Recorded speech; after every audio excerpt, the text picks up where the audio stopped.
To all who come, welcome. Disney is a time machine that takes us back, connects us together, and shows us that not even wishing upon a star ever gets old. Now come sit with your friends Jonelle, Sean, and Megan as we deep dive into the heart of Disney. Hello, friends. Hi, friends. We are having a really weird episode today because it's a live action versus animation, but it's for the sequels of 101 Dalmatians. Which are completely different. Welcome back to our 101 Dalmatians series. And if you haven't been following along, which I understand. Go check out our other episodes. We've so far have talked about the live action 101 Dalmatians and both the original animated 101 Dalmatians and its sequel 101 Dalmatians 2 Patch's London Adventure. God, that's a mouthful every time. I know.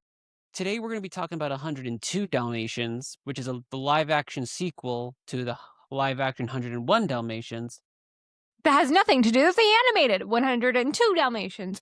Patch's London Adventure. Yeah, it's really weird. Yeah. Really weird. Okay. You are also on a quest. I am on a quest to see if I can denounce the original as being the best 101 Dalmatians movie. And I know this movie is not going to do it. We're just going to compare the two sequels and see which one is the better sequel.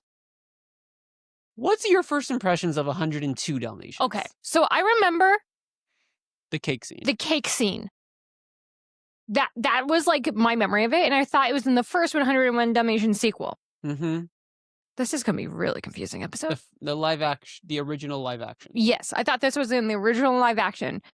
Right after the scene where they fall in. The tar. The tar, yeah. I thought she fell in the tar and then got turned into a cake, so. I think it might have been molasses. Molasses, that's it. Yeah.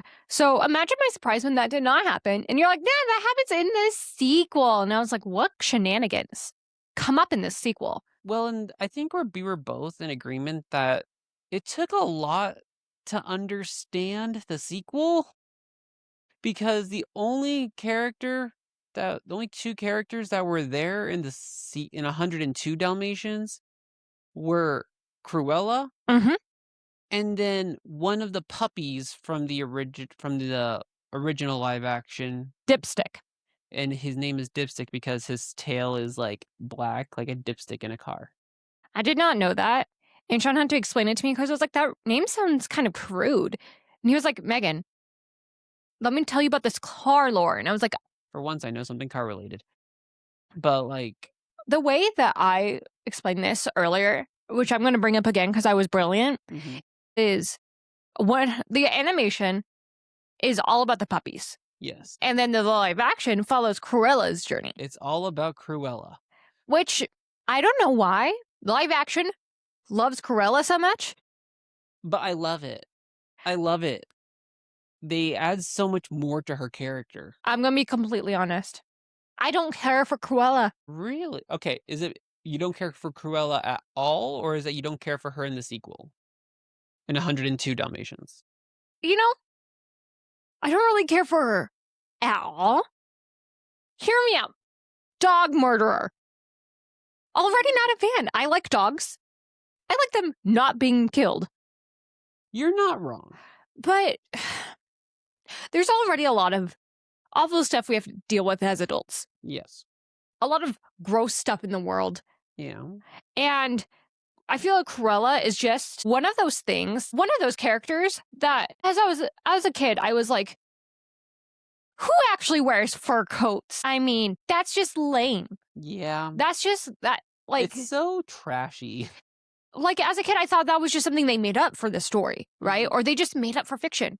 Yeah. As an adult, I know that people are like Cruella who kill animals to wear them like trophies. But we also have a lot more regulations now. I mean, we do, but we don't, but we do. We have regulations, but doesn't mean that, like, all of it gets... I mean, it's just like poaching. Yeah. Poaching's bad, but we have zoos. Right. Like, there's a good and bad to it always. And the thing with Cruella is that they emphasize the bad. Yeah, and I don't know, it kind of just, it gives me an icky feeling throughout the entire movie And I think that's the point of Cruella, though. She is a villain. I mean, yeah, but when I watch like Sleeping Beauty, I'm not questioning my ethical choices when, Maleficent curses a baby to sleep. She doesn't curse a baby to sleep. She curses a baby to death because she wasn't invited to a party. Listen, I don't watch Ursula in The Little Mermaid Yeah. and be like, man, I really gotta look through my contracts that I'm signing. I mean, it is an important lesson. It is an important lesson, but when I watch Cruella in any of the live actions, whether it's Cruella from the other remake or these two, it makes me think about the choices I'm making with my money about the clothes I'm wearing. I mean, and what had to be sacrificed to get me the item of clothing. I mean, you're not wrong, but luckily with furs, it's kind of painfully obvious. Yeah, still not. But, like, I think the thing with the live actions, and especially with this sequel, is they took a lot of creative liberties with the sequel, and I mean a lot. Yeah. Because, like I said, like, but there only being two characters from the original, and one of them is 1 out of 101 puppies. It's really hard. It's like watching a whole brand new movie again. It doesn't feel like a sequel, and you have so much relearning to do in terms of characters, whether or not you like the characters, which is like, I don't like almost any of them. You know what it's like? A really bad analogy is like it's watching Ash in a different region that's not Kanto. No. I would disagree with that one. What? Why? Because that's the entire Pokemon show. There's about 7 different seasons, at least, of him being in a different region than Kanto. And for 4 of them, you at least always had Ash and Brock. I would say it's like Rise of Red. No, we're going back to this. Rise of Red only had 2 of the original characters, and then they went off the rails completely. Who are the original? Like, I know there was China Anne McClain. Yep, and Fairy Godmother. Why do I not remember Fairy Godmother being in this movie? She was the one who bibbidi-bobbidi the invitation to go to Red, into Wonderland, and she was like, really, you want to open up Wonderland? You really want to do that? And then they had the whole moment with Carlos. Listen. You block out that movie. I block out Snow White so effing hard. It's like when you're trying to expand on a universe by having a spin-off, but this isn't a spin-off. It's a sequel.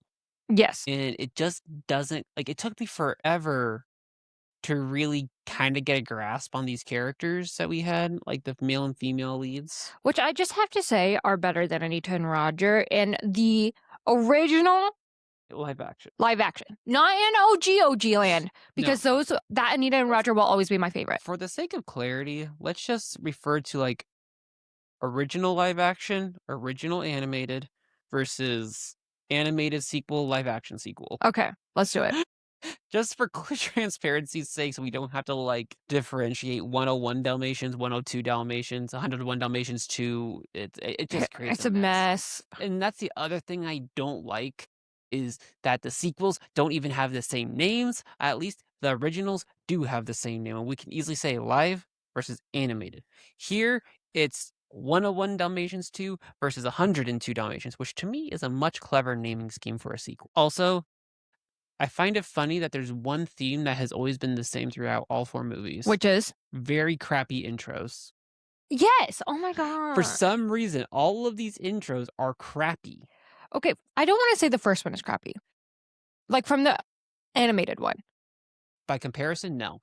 Because that was, if you look at any of the movies that was created around that time, they put the credits at the beginning. Yes, but every movie also was different, because like that was shortly after or shortly before the official ending of the storybook entrances. Yes, but what I'm saying is like it was like, I want to acknowledge that the credits being at the beginning were like was a like time period thing. Yeah. And I also want to say the music was good, but as a kid, I did not like the intro to the original animated because I just wanted to get to the puppy adventure. Yeah.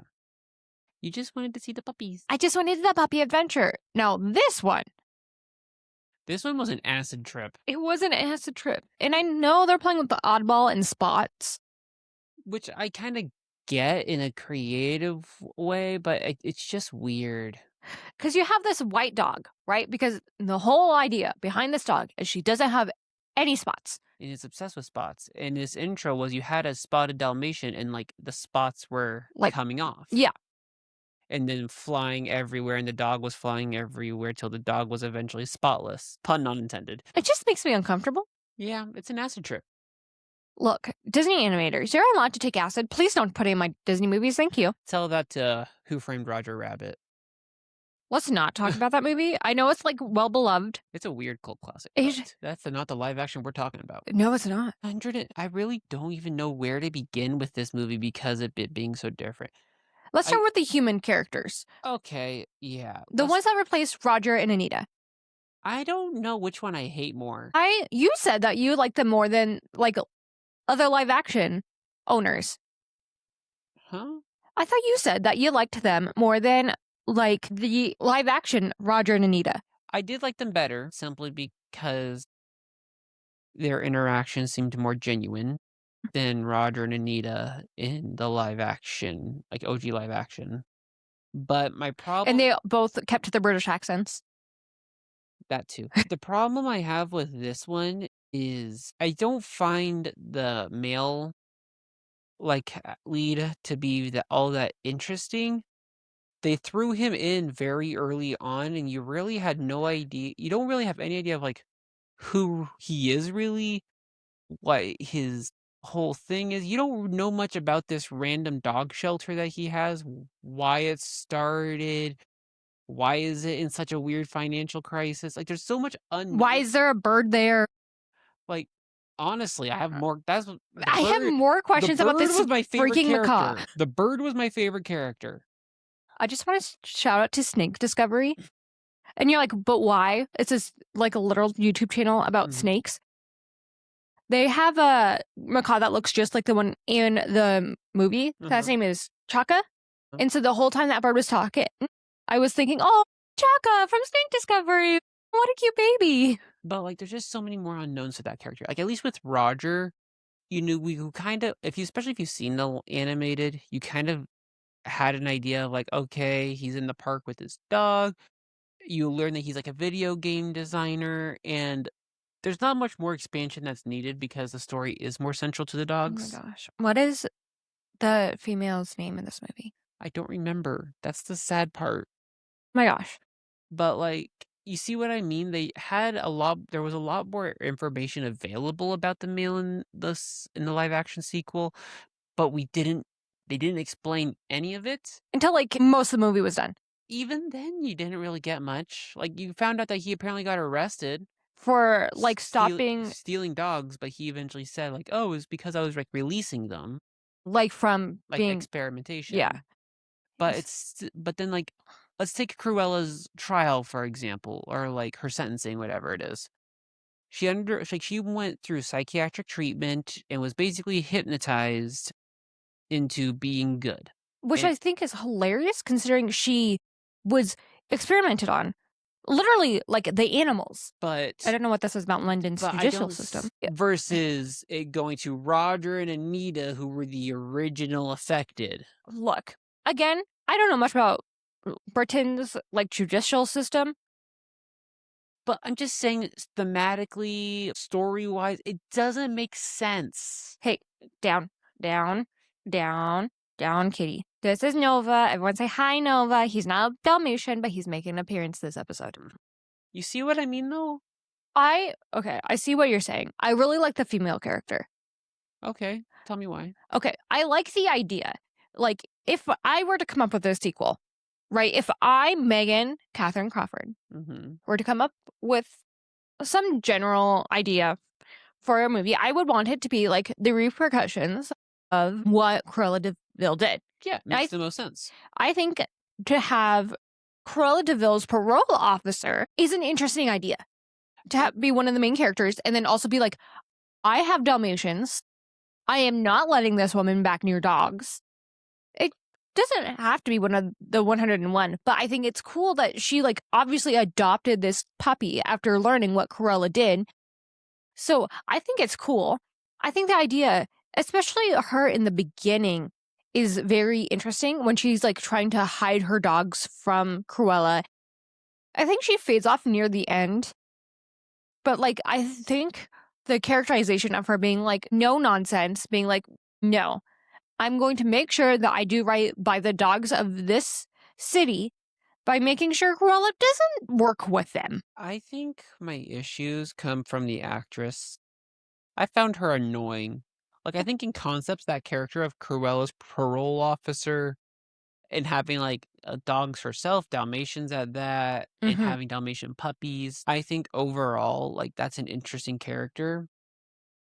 I don't know But why she brought them to work though, I considering she think the actress, though, made the character sound a lot more annoying and whiny, personally. And as I'm saying this, I gotta acknowledge one other huge glaring issue with this movie. which is It's called 102 Dalmatians, and there's not 102 there was Dalmatians. barely There's maybe 5 Dalmatians. okay. I was gonna say like Dipstick, Dottie, which is the name of the The female. female, which I thought it was an adorable name.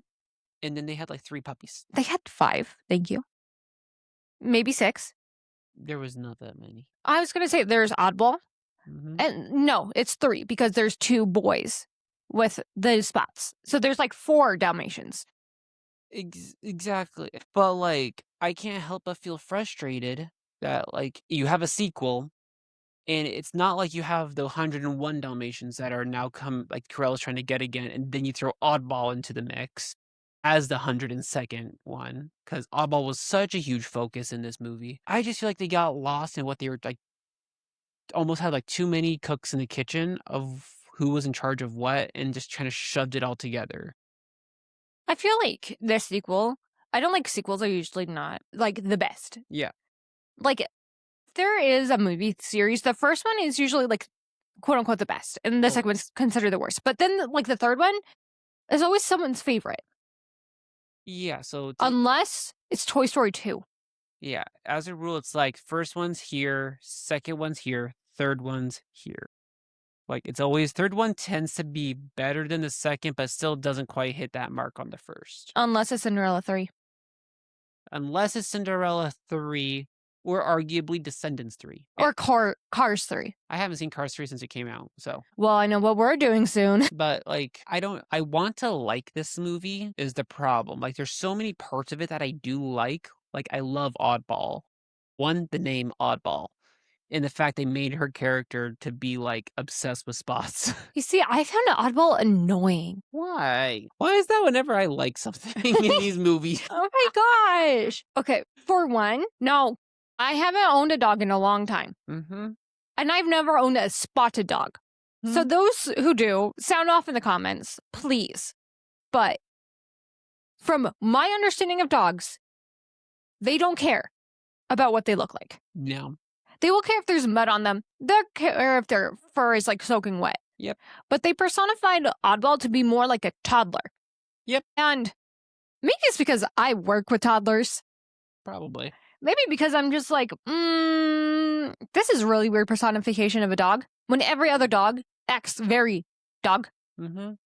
It just felt really weird. Especially when she, like, there's the scene where Oddball is, like, on, like, The roof. The roof and, like, the drainage, like, goes like this.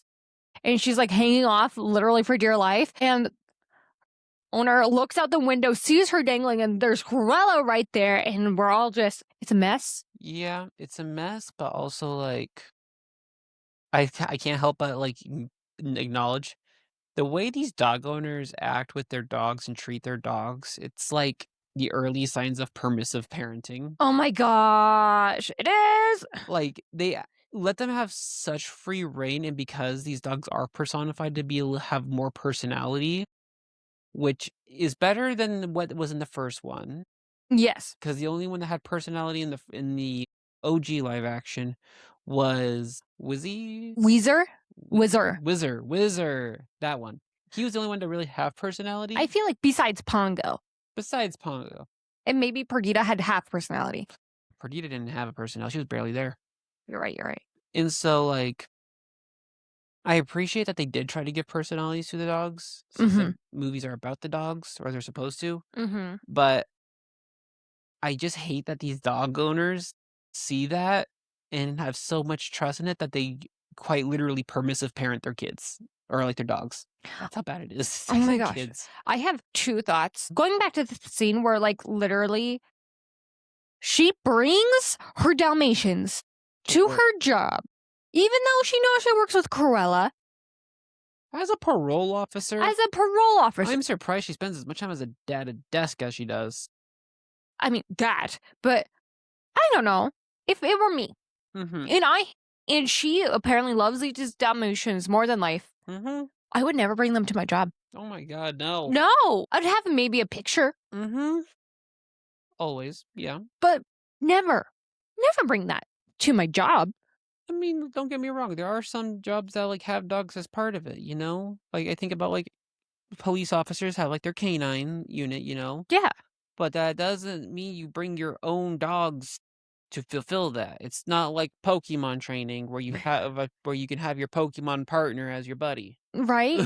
I know there are some jobs that, like, don't really care, but I'm thinking, like, YouTubers who can bring their dogs to work. See, I'm thinking of maybe like you have like a therapist who has like a therapy trained dog that they have as part of their practice. You know? Yeah. Like there's ways you can incorporate that, but to literally just have your dogs as a parole officer is weird. And again, this parole officer spends a lot of time at a desk. Or I could also see if the parole officer brought, like, a drug sniffing, like, dog. But again, these dogs are not specially trained. They're puppies. Also, I know that she has that older lady with her that's supposed to, like, replace Nana. Yep. But what the actual heck is their relationship? No idea. That's the thing. They went with us. They made the sequel, and they really tried to do something creative and different, which I appreciate. It's not your typical sequel, Mm-hmm. but it left more questions than I started with. I have this thought that I'm trying to figure out as someone who enjoys stories. There is something wonderful to be said about a story that sticks with you that has questions. Yes. But then there's also the line of this piece of media leaves too many questions. If I have to keep Googling, we have an issue because I had to keep Googling stuff about like, wait, this isn't Roger and Anita? Who the hell are these people? And had to it was that never ending cycle of just wait, hold on here, like checking that like the doctor who hypnotized or did the psychiatric treatment on Cruella, his name was Pavlov. Go figure. I thought it was really, really And funny. then again, you have this weird plot point where it was for some reason Big Ben that snapped her out of it, which was weird. Because Big Ben goes off Yeah. every day. I've heard Big Ben. Yeah, I'm like, and it goes off every hour.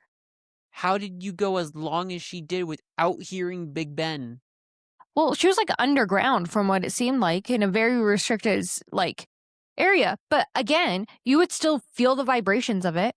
But when you condition someone, as far as I'm aware, like if you're like engaging in hypnosis, you have something generally that's like a trigger. Hmm? Like You know what? Like conditioning with Pavlov, he rings the bell, they salivate for food.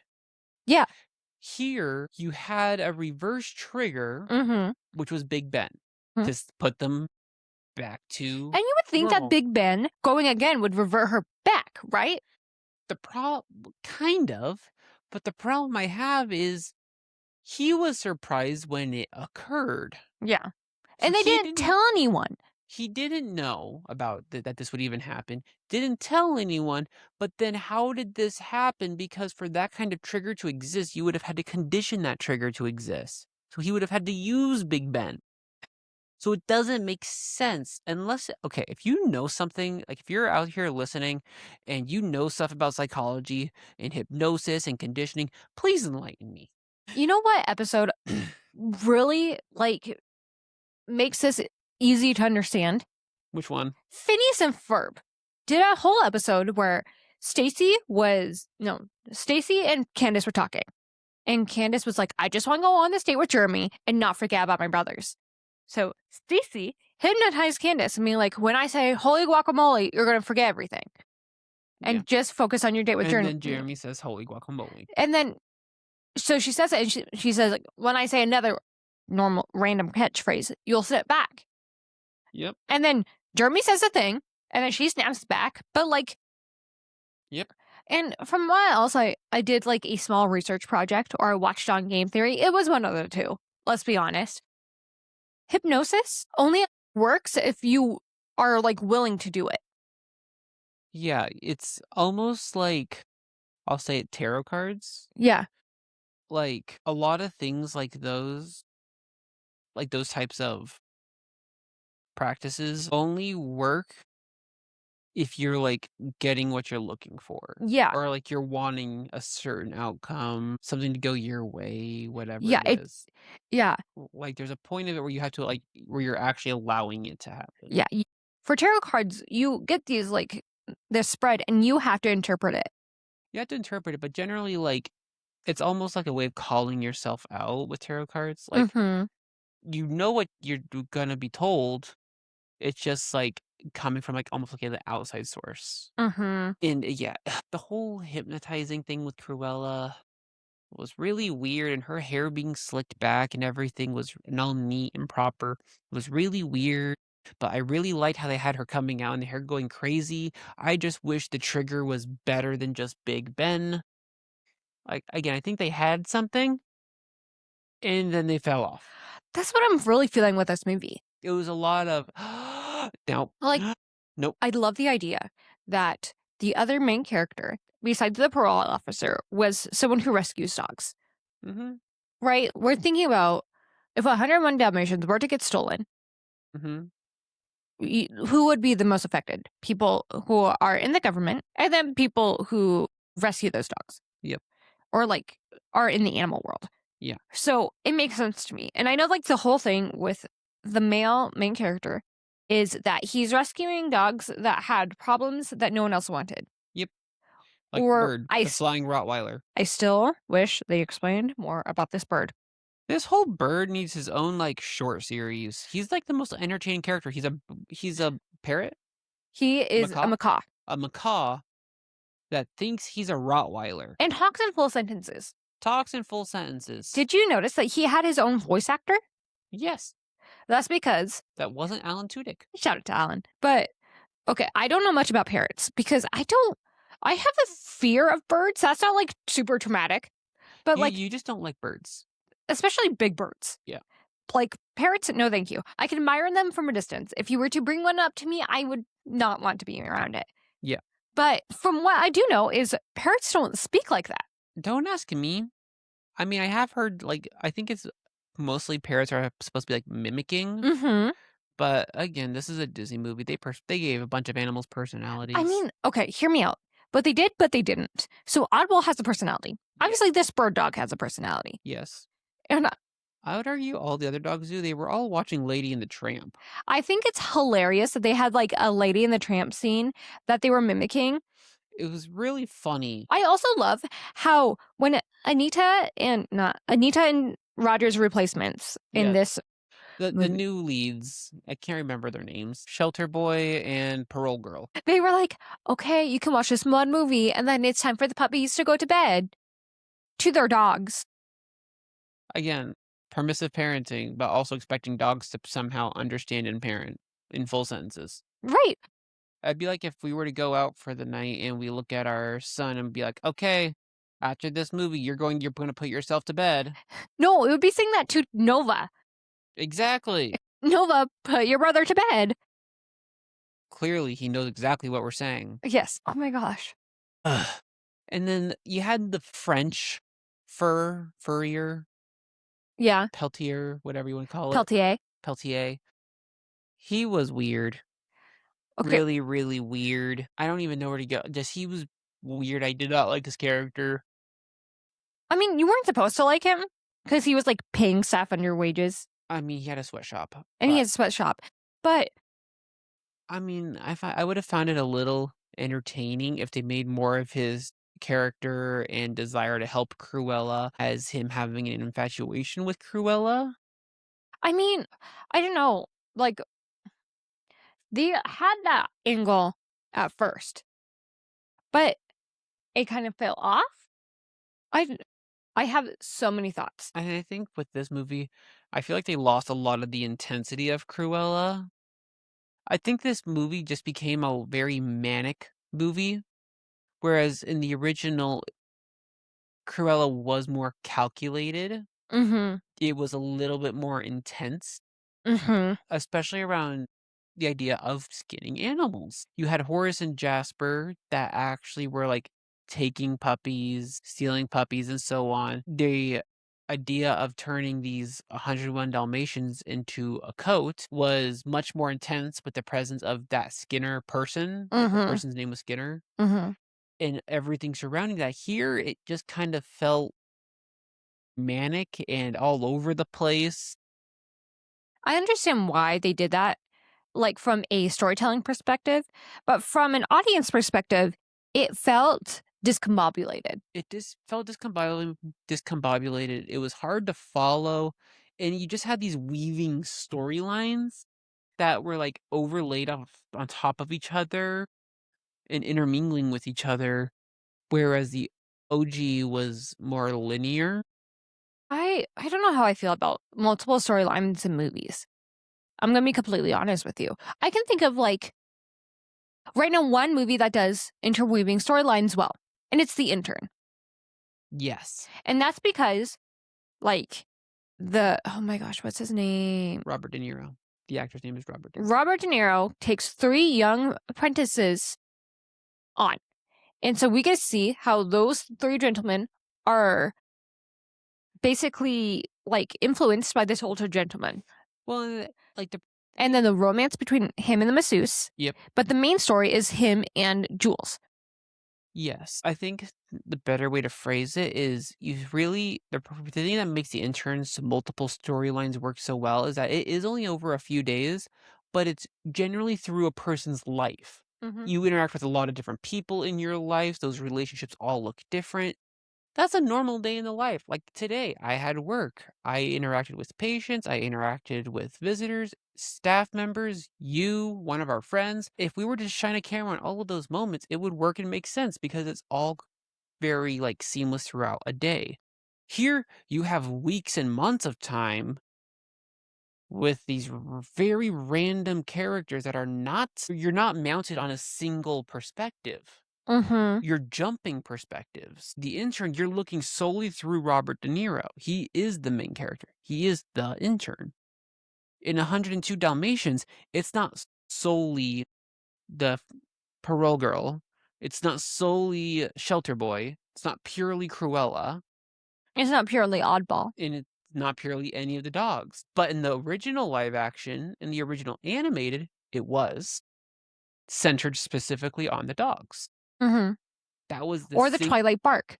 Like we jump from dog to dog to dog. It was solely on the dogs though. Like Yeah. that was the point of view you were following, was that of the Dalmatians. Even in the animated sequel, your perspective was solely on Patch. Yes. Here it's not. There's no specific perspective that you're looking at the movie through. Any movie, you have the main character. Who could you actually say the main character of this movie was? Simon?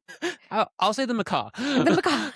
The macaw was the actual main character. Okay, I feel so bad for Simon. Who? The guy who got beat up. That guy, yeah, the butler. Yeah, the butler. What did you do, Nova? I felt so genuinely bad for him. Yeah, he cared so much for Cruella. And she treated him like crap. I don't know.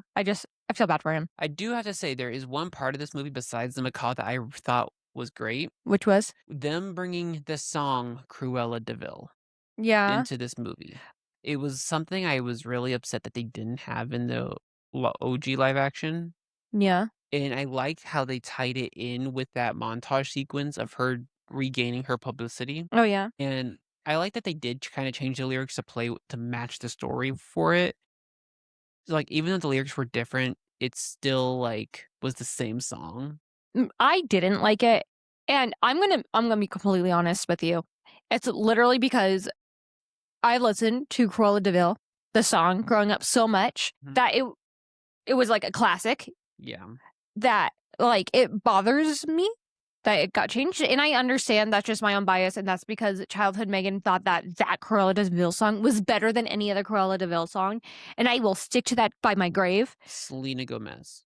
I know she did a version and it was good, but it wasn't the version. I mean, you're not wrong. I'll just never get you to agree with anything over anything with the live action. I mean, with the original animated. I feel like the thing that really threw me off with this movie was they went from like a sweat shop to the pastry shop. Yeah, the pastry factory. I'm trying to remember what it's called in France. Patisserie? Yeah, just don't. We're American, hun. Don't try. I feel like my 3 years of French would be so. It was the pastry factory jump was weird, but I mean, it's an environment I like that we're not really familiar with because that's France. You're more familiar with it than I am, but even then, I am. it's not like you've lived there You're right. for a while, so it's hard to really say what's normal, what's not normal. And it was in a different time. Different time as well, because this movie was made in the 90s. And so overall, there's just a lot of unknown there. It's weird for American standards because we wouldn't necessarily have that, but to be fair, we shouldn't have sweatshops in America. Okay. What really confused me was I don't work at a bakery. Yep. Never worked at a bakery. I have one friend who works at a bakery, but like their job is to design the tops of cakes. Yep. They had those giant machines to make these giant slabs of cake. Yep. Big enough that Cruella could fit in. Yep. What type of cakes are they making? Who are they selling it to? Looks like wedding cakes. Okay, but how big are these weddings? If you need one that's big enough for a human woman to fit in. Hey, depending on how much money you got and how much people they're going to be, you never know. Wedding cakes have a tendency to be pretty big and extravagant. We didn't have a wedding cake. I know, it makes me sad. It makes me happy. That's another topic for later. We're so poor we couldn't afford a wedding cake. You're not wrong. I don't know. This movie had a lot of potential. I think the ideas were there. I don't think they weren't executed in a way that is satisfactory to me. I feel like when they made the movie, they went sequence by sequence, but they just kept on adding sequences and didn't think about how it fit in with what happened before. Does that make sense? It was like, oh, okay, we're going to do this thing. And then we're going to do this thing. And they got so far, we're like, they didn't realize that they basically, rather than going like a straight line, they went off the rails. It just reminds me of like when you're trying to write a book. Yeah. You have a lot of awesome ideas. Yep. And so you're like, I want this thing and this thing and this thing. And then you forget where you started. Yeah. And so you just throw it all in. I feel like it's even harder with a collaborative process where a lot of people have really good ideas. And someone was like, okay, but like, let's put Cruella into a cake. Yep. And someone else was like, okay, but like, what if we had a Dalmatian without spots? Yep. And one of them was like, okay, what about if there was a parole officer there? And they just kept listing everything. And what they were if like, we had a macaw that thought they were, when they realized they could fly. I think they're a retriever instead. Again, the macaw was the best part of the movie. And so let's have a Lady in the Tramp scene. It's so weird. And the fact they had a Lady in the Tramp scene. With the humans. Which also means canonically, Disney exists within their own universe. Which also means the animated 101 Dalmatians exists in this universe. That the live action 101 Dalmatians exists. It's so weird and meta, and I don't think they thought about it. I want so badly to give them credit. And to like this movie. Mm-hmm. Because I think So I'm trying to think about how we should handle this in terms of our ranking. Because normally with a normal live action versus animation, we go through our 4 categories of plot, characters, music, and aesthetics. Yeah. And can figure out which one's better. Yes. In terms of animated versus live action. Okay, let's start with the first one. So we're going to do this for the sequels. Yes, not the originals. We're just comparing sequels here. The sequels now. Which we didn't really do much talking differences between them because we spent a lot of time talking about this one as a sequel, but because they're 2 completely different movies. Yes. So if you want to hear more about the animated sequel, check back last week's episode. But I think in terms of plot, thinking about how the animated sequel was, I feel like personally I would do the live action. I would rather watch the live action. I would give it to live action sequel. Because I feel like even though the animated had a better cohesive plot, I feel like this movie made me laugh, even with just the absurdity of it. I think what sells it for me is that, weirdly enough, as crazy as the plot is in the live action sequel, it was a more well established and natural plot line versus this very random Home Alone-esque plot line. Yes. With Patch randomly, specifically, when Patch had no real purpose in the first one. Yes. Here, you at least since it follows Cruella, it has that natural progression next step, Mm-hmm. And then, so characters, I would still give it to live action sequel. Yeah. Mm-hmm. This is weird. Starting to weird me out because we acknowledge when we talked about the animated, they definitely did a disservice to all of the main characters that we loved. Pongo, they turned into a tired dad. Yes. Perdita barely talked. Yeah. Roger and Anita had different voice actors, which threw us off. And they were also, I feel like, watered down versions of themselves. Very much so. So yeah, live action definitely had better characters, and they definitely had a much more wider variety of characters. Although I do have to say it is weird that they both had a weird French dude. Yes. Because they had the artists in the animated sequel. Yes. Versus the Furrier, Peltier, whatever, in the live action sequel. I prefer just based on the French dudes, as you call them. The animated French dude. I want the animated French dude every day, yes. Is it because it's Oliver Putnam? No, it's because he was like, puppies, did you get them for inspiration? He saw the insanity. Yeah, the second he saw the insanity, he was like, no. Actually, no. Third category, music. Live action. I don't remember music from either one of them. So, live action had the Cruella song. Yes. The animated sequel had a random song in the montage with Patch and Thunderbolt doing hero acts, and then you had that random song with Anita and Roger about them getting the Dalmatian plantation or whatever right before moving. It was weird. Gosh, yeah, it kind of set it up to be a musical. Yeah, and then flopped on its face. Yeah, the music they tried to make it into a musical when it just was not musical worthy.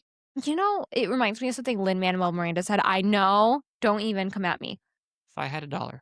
Anyway. So, Lin-Manuel Miranda wrote this little musical called Hamilton. And so he wrote the first song. Yep. Alexander Hamilton, which is brilliant. And he wasn't originally going to make it like a musical where like every scene basically had its own musical number. Yeah. But he showed his wife and she was like, well, you can't just go off from that song. Yeah. And not have it be very musical. Yeah. And it kind of it's like the opposite of that. Yeah. Where it was like, you had this really mediocre song. Yep. And you set up the whole movie to be a musical. Yep.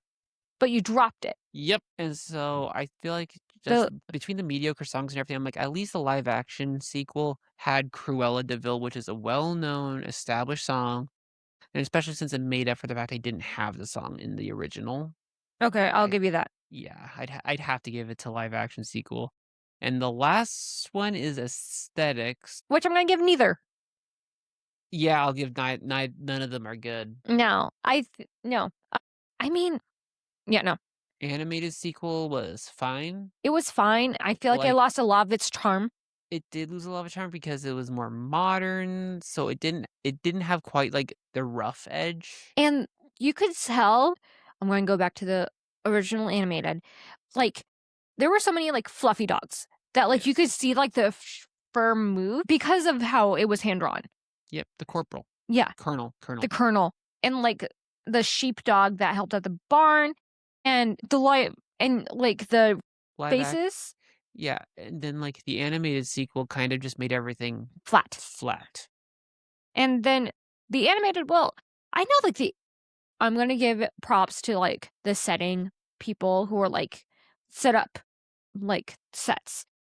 But I don't know, it felt so. I really liked the place. What place? Hold on. Shelter? The shelter, yeah. I thought the idea of him like saving as many metal parts as possible was interesting, but it felt like a junkyard. Yep. And it kind of made me claustrophobic. Gives a whole new meaning to that song, Junkyard Dog. And I felt like the parole officer's office was tiny. It was so tiny. And I felt cramped in there, which I feel like You would think Scotland Yard would have more money. apparently not.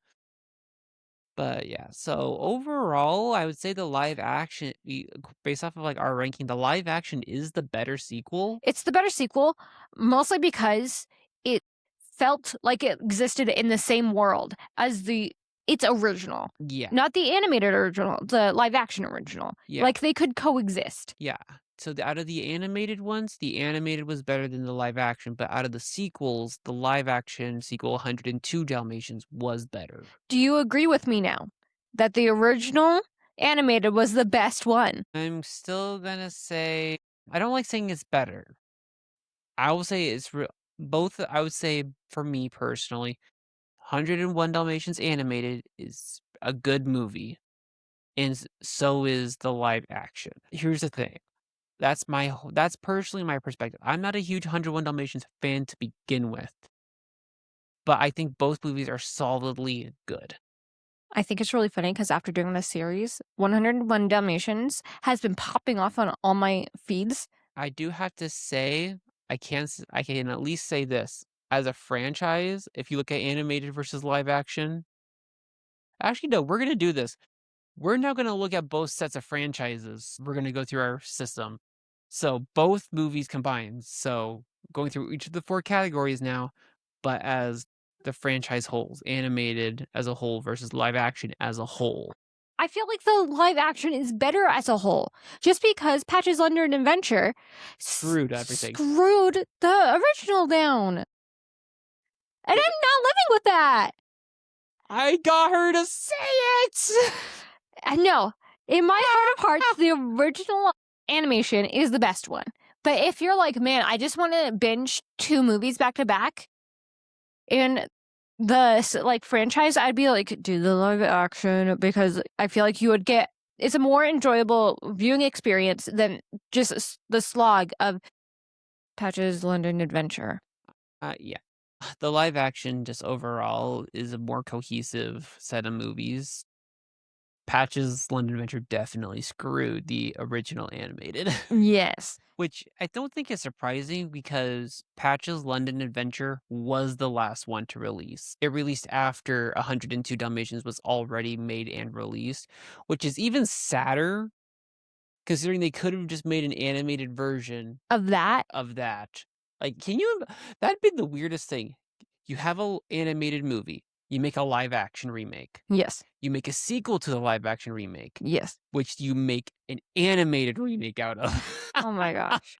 I think I would watch the animated one because I feel like the cake scene would be a little more entertaining. Yes. Oh my gosh. And the macaw. But they already have Iago. I feel like kids would mistake Iago. That is true, unless you just put it in different colors.